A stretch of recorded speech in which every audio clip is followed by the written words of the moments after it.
بسم اللہ الرحمن الرحیم۔ السلام علیکم ورحمۃ اللہ وبرکاتہ۔ ترجمہ قرآن مجید کا سلسلہ آگے بڑھاتے ہوئے آج ہم سورہ آل عمران کی آیت نمبر 111 سے 120 تک کا ترجمہ پڑھیں گے۔ آیت نمبر 111۔ یہ تمہیں ستانے کے سوا اور زیادہ کچھ ضرر نہیں پہنچا سکتے، اور اگر لڑائی کا موقع آ جائے تو پیٹھ موڑ لیں گے، پھر مدد نہ کیے جائیں گے۔ اس آیت کریمہ کو مزید تھوڑا سا کھولتے ہیں کہ اے نبی صلی اللہ علیہ وآلہ وسلم، یہ یہودی بہتان تراشی اور افتراء کرتے رہیں گے، جس سے آپ کے دل کو تکلیف ضرور پہنچے گی، مگر یہ بزدل لوگ ہیں، آپ سے جنگ میں شکست کھا جائیں گے۔ چنانچہ ایسا ہی ہوا، مدینہ سے یہودیوں کو نکلنا پڑا، پھر خیبر فتح ہوا تو وہاں سے بھی نکلنا پڑا۔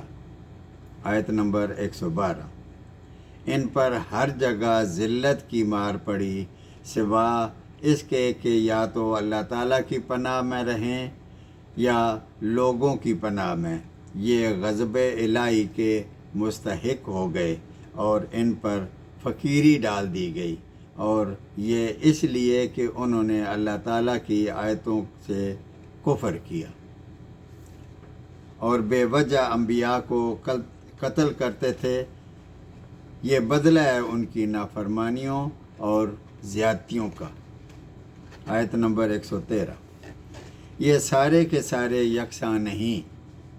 اہل کتاب میں ایک جماعت حق پر قائم رہنے والی بھی ہے، جو راتوں کے وقت بھی کلام اللہ کی تلاوت کرتے ہیں اور سجدے بھی کرتے ہیں۔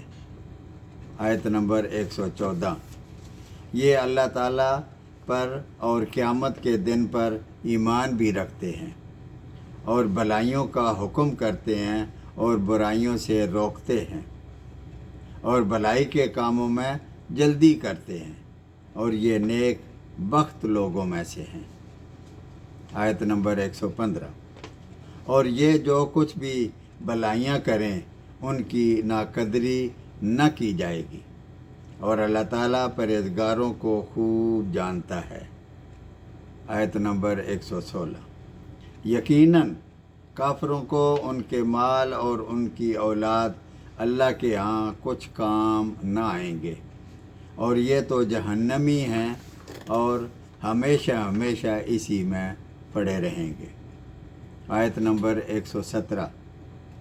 یہ کفار اس دنیاوی زندگی میں جو خرچ کرتے ہیں، یعنی جنگوں میں نفاق کرتے ہیں اور اپنے تئیں صدقہ خیرات بھی کرتے ہیں، اس کی مثال ایسی ہے کہ ایک تیز جھکڑ چلے جس میں شدید قسم کی سردی ہو، جو ظالموں کی کھیتی پر پڑے اور اسے تہس نہس کر دے۔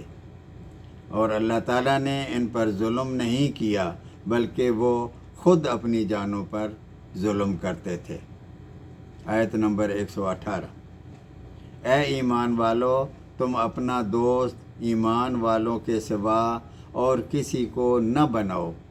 تم نہیں جانتے، دوسرے لوگ تمہاری تباہی میں کوئی کسر اٹھا نہیں رکھتے، اور وہ تو چاہتے ہیں کہ تم دکھ میں پڑو، اور ان کی عداوت تو خود ان کی زبان سے بھی ظاہر ہو چکی ہے، اور جو ان کے سینوں میں پوشیدہ ہے وہ تو بہت ہی زیادہ خطرناک ہے۔ ہم نے تمہارے لیے آیتیں بیان کر دیں، اگر تم عقل مند ہو تو غور کرو۔ آیت نمبر 119۔ ہاں، تم تو انہیں چاہتے ہو، مگر وہ تم سے محبت نہیں کرتے۔ تم پوری کتاب کو مانتے ہو جبکہ وہ نہیں مانتے، پھر ان سے محبت کیسی؟ اور یہ تو تمہارے سامنے اپنے ایمان کا اقرار کرتے ہیں، لیکن تنہائی میں مارے غصے کے اپنی انگلیاں چباتے ہیں کہ مسلمان دن بدن ترقی کیوں کرتے جا رہے ہیں، کیوں شب و روز ان کی تعداد بڑھتی چلی جا رہی ہے۔ کہہ دو کہ مرو اپنے ہی غصے میں، بے شک اللہ تعالیٰ دلوں کے راز کو بخوبی جانتا ہے۔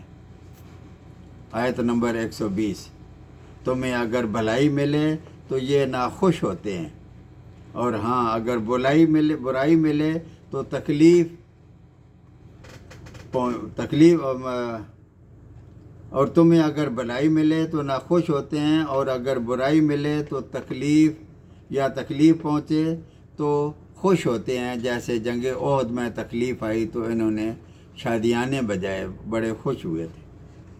اور تم اگر صبر کرو اور پرہیزگاری کرو تو ان کا مکر تمہیں کچھ نقصان نہ دے گا، بے شک اللہ تعالیٰ نے ان کے اعمال کا احاطہ کر رکھا ہے۔